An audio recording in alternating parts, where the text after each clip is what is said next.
अस्सलाम वालेकुम दोस्तों, सऊदी अरब की फटाफट ताज़ा और बड़ी खबरों में आपका स्वागत है। मैं हूं साकिब मिर्ज़ा और आप देख रहे हैं gulf life Hindi. Saudi ministry of हज एंड उम्रा ने ई उम्रा गेट के जरिए वीज़ा जारी करने का तरीका बता दिया है। ऐसे देश से उम्रा ज़ायरीन उम्रा गेट के जरिए उम्रा वीज़ा की कार्रवाई कर सकेंगे जहां से सऊदी अरब आने पर पाबंदी नहीं लगी हुई है। एक लोकल सऊदी अखबार के मुताबिक हज मिनिस्ट्री ने ट्विटर के अकाउंट पर जारी बयान में कहा कि ऐसे देशों के सिटीजन जहां से सऊदी अरब आने पर कोई पाबंदी नहीं उम्रा वीज़ा जारी करा सकते हैं, जिसका तरीका कुछ इस तरह से है। ई उम्रा गेट विजिट करें, ज़ाहिर मिनिस्ट्री ऑफ हज एंड उम्रा की लाइसेंस होल्डर ट्रैवल कंपनी या फिर एजेंसी को चुनें और जो पैकेज चाहिए उसको सिलेक्ट करें।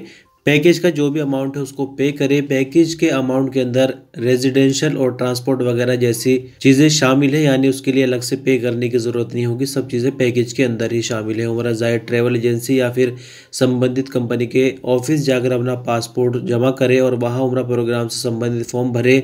साथ ही उम्रा कब से शुरू होगा और कब अपने देश वापस लौटना है ये भी वहाँ पर बताए। सफ़र से पहले वीज़ा जारी करने के लिए कुछ और शर्तें भी पूरा करनी होगी, यानी आने और जाने का कंफर्म टिकट हो, मेडिकल इंश्योरेंस स्कीम ले चुका हो, सऊदी अरब में जो रजिस्टर्ड वैक्सीन है उनमें से किसी एक कंपनी की वैक्सीन ले चुका हो। हज मिनिस्ट्री का कहना है कि उम्रा ज़ायरीन को पैरवी के लिए स्पेशल नंबर दिया जाएगा, जिसे दिखाकर वो Saudi ministry of foreign affairs के तहत ई वीज़ा सर्विस प्लेटफॉर्म से उम्रा वीज़ा जारी करा सकता है। साउथ मिनिस्ट्री ऑफ हेल्थ का कहना है कि कोरोना वायरस का तेज रफ्तार टेस्ट RAT बहुत जरूरी है। इसका रिजल्ट नमूना लेने के 3 घंटे के बाद मिल जाता है। आज न्यूज़ के मुताबिक हेल्थ मिनिस्ट्री ने ट्विटर के अपने अकाउंट पर बताया कि तेज रफ्तार टेस्ट रिजल्ट कोरोना वायरस को फैलने से रोकने और बहुत जल्द वायरस लगने को बताता है।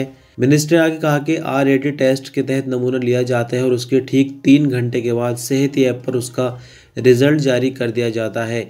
मिनिस्ट्री ने आगे खुशखबरी सुनाई कि RAT test hospital, health centre और तत्माइन क्लिनिक्स और ताइद मेडिकल सेंटर में भी शुरू कर दिया गया है। एक सऊदी परिवार ने डोमेस्टिक फीमेल वर्कर यानी खद्दामों को कीमती तोहफे देकर हैरान कर दिया। खद्दामा इतने ज़्यादा तोहफे देखकर खुशी से रोने लगी। उसने कभी सोचा भी नहीं था कि उसके सऊदी स्पॉन्सर यानी कफील इतने भारी तोहफे देंगे। तोहफे मिलने पर खद्दामा के हैरान होने और रोने की वीडियो सोशल मीडिया पर वायरल हो गई। अल मुर्शिद अखबार के मुताबिक वीडियो में देखा गया कि खद्दामा जैसे ही घर के दरवाजे से अंदर दाखिल होती है, मेज़ पर तोहफों को बड़ा डब्बा रखा हुआ है। वो ये देखकर हैरान भी हुई और खुशी से रोने भी लगी। उसने तोहफे के डब्बे खोले जो उसे बहुत ज़्यादा पसंद आए। सोशल मीडिया पर इस खद्दामा को लेकर लोग तरह तरह के कमेंट्स कर रहे हैं, यानी लोगों को ये तरीका बहुत ज़्यादा पसंद आ रहा है और सऊदी परिवार के लिए भी लोगों ने बहुत अच्छी अच्छी बातें सोशल मीडिया पर लिखी हैं।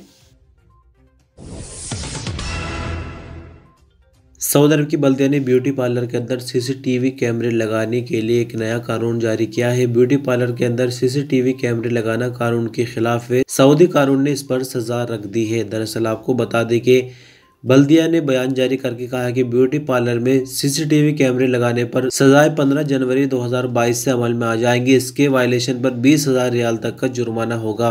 बल्दिया ने आगे कहा कि CCTV कैमरों को लगाने पर और भी सजा दी जाएगी, जैसे कि 2 हफ्ते तक ब्यूटी पार्लर सील किया जा सकता है। इसके अलावा ब्यूटी पार्लर को दोबारा खोलने की तभी इजाज़त दी जाएगी जब इस बात की गारंटी दी जाए कि वायलेशन अब दोबारा नहीं दोहराया जाएगा। सऊदी मिनिस्ट्री ऑफ हज एंड उम्रा ने तवक्कलना और एतमरना ऐप के जरिए उम्रा परमिट जारी कराने वालों से कहा कि अगर वो परमिट की तारीख में कोई बदलाव करना चाहे तो टाइम शुरू होने से पहले करा सकते हैं, यानी परमिट का वक्त शुरू होने पर कोई बदलाव नहीं किया जा सकता। एक लोकल सऊदी अखबार के मुताबिक मिनिस्ट्री ऑफ हज एंड उम्रा ने आगे कहा कि उम्रा परमिट की तारीख में बदलाव की सुविधा तो उपलब्ध नहीं, लेकिन अगर परमिट होल्डर परमिट का टाइम शुरू होने से पहले उसको कैंसिल करा दे तो फिर नया परमिट वो बंदा जारी करा सकता है। मिनिस्टर ने आगे कहा कि अगर परमिट होल्डर ने परमिट का वक्त शुरू होने के बाद उसको कैंसिल कराने की कोशिश की तो ऐसे में उसे नया परमिट 10 दिनों के बाद ही जारी किया जाएगा। यानी अगर परमिट को कैंसिल कराना है तो 4 घंटे पहले तक परमिट कैंसिल करा सकते हैं, जिसके बाद दोबारा नया परमिट जारी हो सकता है और अगर टाइम शुरू हो गया तो फिर 10 दिनों का वेट करना होगा। मिनिस्ट्री ने आगे उन अफवाहों का भी खंडन किया जिनमें कहा जा रहा है कि सऊदी अरब में कोरोना वायरस के केसेस बढ़ने की वजह से उम्रा होल्डर्स के जो परमिट पहले लिए जा चुके हैं वो कैंसिल हो रहे हैं। मिनिस्ट्री का कहना है कि ये दावा बिल्कुल झूठ है और सच से इसका कोई संबंध नहीं। जिस किसी को उम्रा का परमिट मिल चुका है वो पूरी तरह से वैलिड और अपने टाइम के हिसाब से उम्रा कर सकते हैं। सऊदी अरब में बीती शाम में कोविड-19 की रिपोर्ट के मुताबिक नए मामले 4,652 रिकॉर्ड आए। नई रिकवरी 2051, 2 नई मौत की खबर है। टोटल एक्टिव मामलों में से क्रिटिकल केसेस 190 पर आ गए, जो कि हालत नाजुक की वजह से आईसीयू में हैं।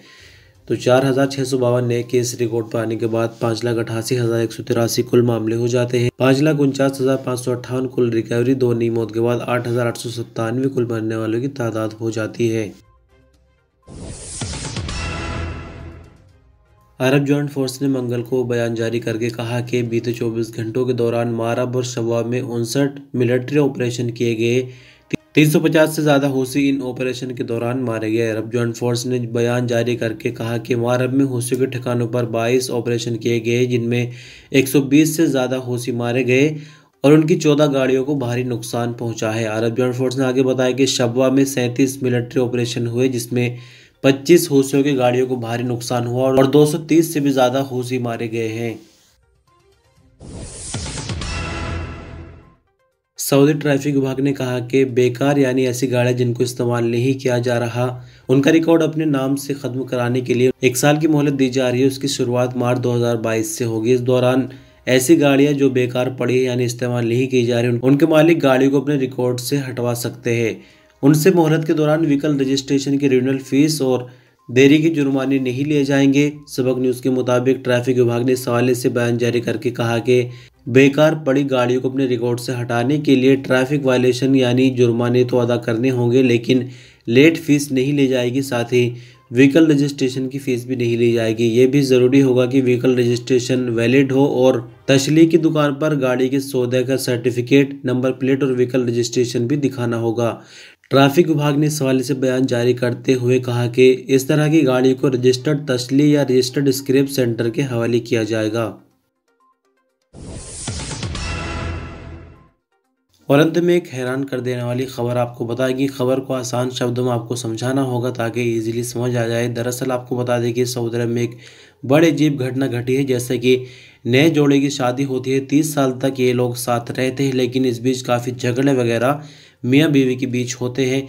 यानी जो बीवी है वो काफ़ी ज़्यादा झगड़ालू होती है। तो इस बीच जो उसका हस्बैंड होता है वो अपने घर से कहीं दूर 50 लाख रियाल तक की कीमत का एक अच्छा बंगला उसको लेकर देता है ताकि घरेलू झगड़े ख़त्म हो जाए।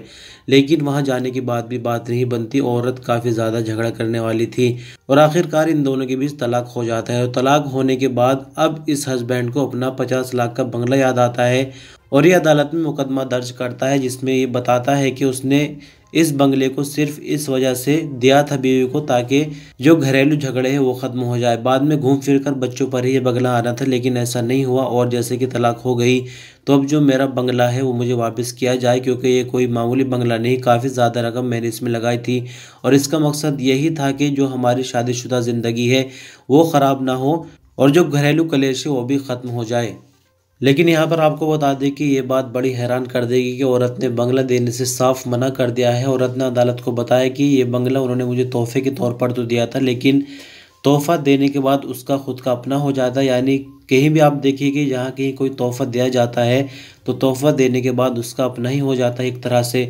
तो ऐसे में औरत ने भी अपनी समझ के अनुसार कई पॉइंट अदालत के सामने रखे और अदालत को आखिरकार झुकना पड़ा। यानी ये बंगला वापस उसके पुराने हस्बैंड को नहीं दिया गया, उसी के पास ये बंगला रह गया। तो इस तरह की अजीब घटनाएं भी सऊदी अरब में कभी कभी देखने को मिल जाती है।